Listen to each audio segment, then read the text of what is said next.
नमस्कार दोस्तों, मैं हूं आशीष और आप देख रहे हैं लर्नवेल चैनल। दोस्तों अभी एचएसएन को लेके गाइडलाइन आ चुकी है। 1 अप्रैल 2021 से आपको अपडेट करने हैं 6 डिजिट वाले एचएसएन। अगर आपका टर्नओवर 5 करोड़ रुपए के ऊपर है, डीलर विथ टर्नओवर आपका अगर 5 करोड़ तक का है तो आप 4 डिजिट तक का एचएसएन अपडेट कर सकते हैं। अगर आपका उससे ऊपर में है तो आपको 6 डिजिट का एचएसएन जो है वो अपडेट करना है।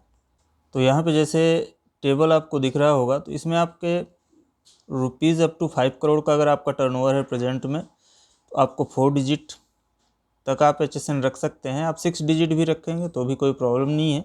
लेकिन अगर आपका मोर देन 5 करोड़ है आपका टर्नओवर, तो आपको 6 डिजिट का ही एचएसएन कोड रखना है। ये अभी नया नियम आ गया है, 1 अप्रैल से लागू है।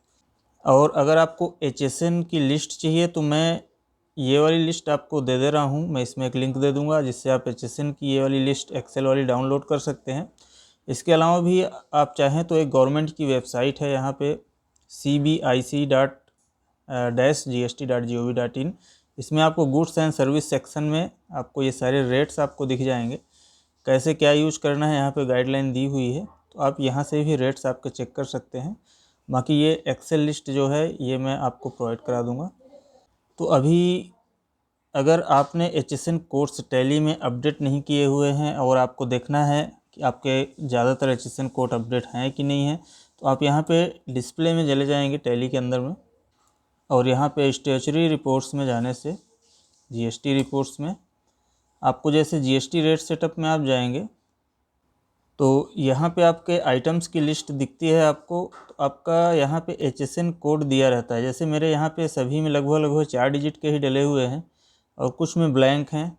हो सकता है उनका एचएसएन गलती से ना डाला हो, तो इसको हमें अपडेट करना है। तो आप चाहें तो एक एक करके अपडेट कर सकते हैं, या तो अगर आप चाहते हैं कि एक साथ बल्क में अपडेट करना है तो ये मेरे पास में है एक्सेल टू टैली ऑटोमेशन करके, जिसके थ्रू आप अपडेट कर सकते हैं। और साथ में इसमें बहुत सारी और भी सीट्स हैं अलग अलग तरीके की, तो आपको एंट्री करने में भी वाउचर्स वगैरह की उसमें हेल्प मिलेगी और आप इससे बैंक इंपोर्ट या 2A इंपोर्ट वगैरह भी कर सकते हैं। आपका कुछ अगर टेक्स्ट वगैरह का भी फॉर्मेट है या तो आपको वाउचर्स वहाँ टैली से कनेक्ट करके यहाँ पे अल्टर करने हैं तो आप वाउचर भी अल्टर कर सकते हैं। तो अभी हम लोग स्टॉक आइटम को अपने अल्टर करने वाले हैं। एचएसएन कोड उसमें सेट करके सही ढंग से फिल करके सारी चीज़ें वापस से उसको टैली में भेजेंगे। तो यहाँ पे आपको ये चीज़ खोल लेना है। अभी हमारा स्टॉक मास्टर जैसे मैं अपडेट करूँगा तो इसमें मैं गेट फ्रॉम टैली पे क्लिक करूँगा तो ये आपका टैली से डेटा उठाना चालू कर देगा। आपके जितने ज़्यादा आइटम होंगे उसके हिसाब से ये थोड़ा टाइम लेगा, तो आपको वेट करना है कम से कम 4-5 मिनट तक। तो इस तरीके से आपका मैसेज आ जाएगा प्रोसेस कंप्लीट। उसके बाद आपको ओके कर देना है। आप यहाँ पे चेक कर सकते हैं आपके जितने भी डिटेल्स होंगे एक आइटम के अंदर में, वो सारे के सारे डिटेल यहाँ पे आ जाएंगे कलेक्ट करके। और इसमें आपका ओपनिंग वगैरह भी सारा चीज़ अगर कुछ होगा तो आपका ओपनिंग डिटेल भी आ जाएगा, या तो आपके कुछ बैचेज वगैरह भी डले होंगे तो सारा चीज़ आपका यहाँ पे आ जाएगा। उसके बाद अब हमें एचएसएन कोड यहाँ पे अपडेट करना है। तो यहाँ पे आपको जीएसटी डिटेल वाले सेक्शन में एचएसएन कोड मिल जाएगा। तो यहाँ पे आपको जो भी कोड्स अपडेट करने हैं आप अपने हिसाब से कोड को अपडेट कर सकते हैं। एप्लीकेबल कब से करना है वो आप डेट भी चेंज कर सकते हैं। तो यहाँ पे जैसे मुझे एचएसएन कोड चेंज करने हैं कुछ, तो मैं एचएसएन कोड चेंज कर सकता हूँ। जैसे मुझे कुछ और एचएसएन कोड डालना है या मेरा कोई 4 डिजिट का नहीं है 6 डिजिट का है, तो मैं यहाँ पे उसके हिसाब से चेंज कर लूँगा, या आपकी जो भी लिस्ट है वो चेंज कर लेंगे। और जिसमें अगर आपको जीएसटी रेट लग रहा है इसमें आना चाहिए और नहीं है जीएसटी रेट, तो आप जीएसटी रेट भी यहाँ पे अपडेट कर सकते हैं। बाकी चीज़ें भी आप सभी चीज़ें अपडेट कर सकते हैं। आपका ओपनिंग वगैरह भी अपडेट कर सकते हैं इसमें।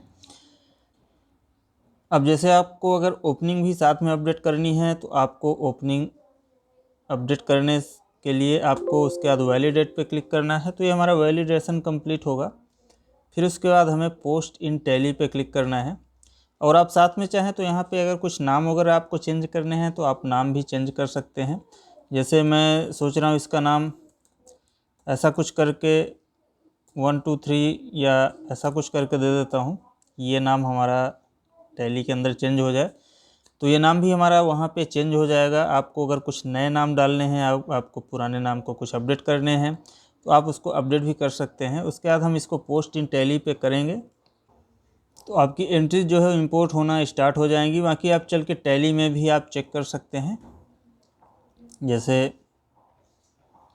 यहाँ पे मेरा जो भी नाम है LEWSS करके मैंने कुछ लिख दिया था, तो ये सारे नाम भी हमारे चेंज हो गए हैं।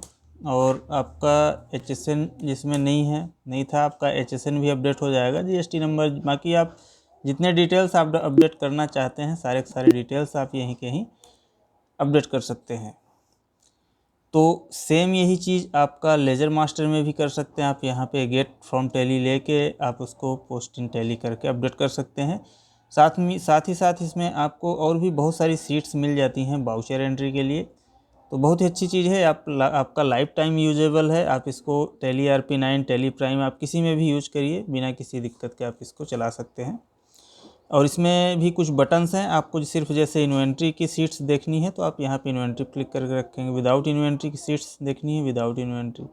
सेम ऐसे ही आपको मास्टर्स अपडेट करने हैं तो मास्टर्स के लिए है। बाकी अदर 2A या बैंक से रिलेटेड एंट्रीज कुछ हैं या और कुछ हैं, तो आप इसको बटन्स को आप यूज कर सकते हैं। बाकी ऑल करने से आपकी सभी सीट्स आपके सामने आ जाएंगी। तो दोस्तों मैं इसका लिंक दे रहा हूँ, साथ ही आपको HSN कोड लिस्ट भी दे रहा हूँ, तो आप उसको डाउनलोड करके इस तरीके से आप अपडेट कर सकते हैं। तो दोस्तों कैसी लगी वीडियो आप कमेंट करके बताइए, और अगर अच्छी लगी हो तो प्लीज़ लाइक शेयर ज़रूर करिए। और चैनल पे आप नए हैं सब्सक्राइब करके रखिए। हमारे पास ऐसी बहुत सारी TDL फाइल्स वगैरह भी हैं जो आपके बहुत ही काम की हो सकती हैं। तो मिलते हैं दोस्तों नेक्स्ट वीडियो में, तब तक के लिए धन्यवाद।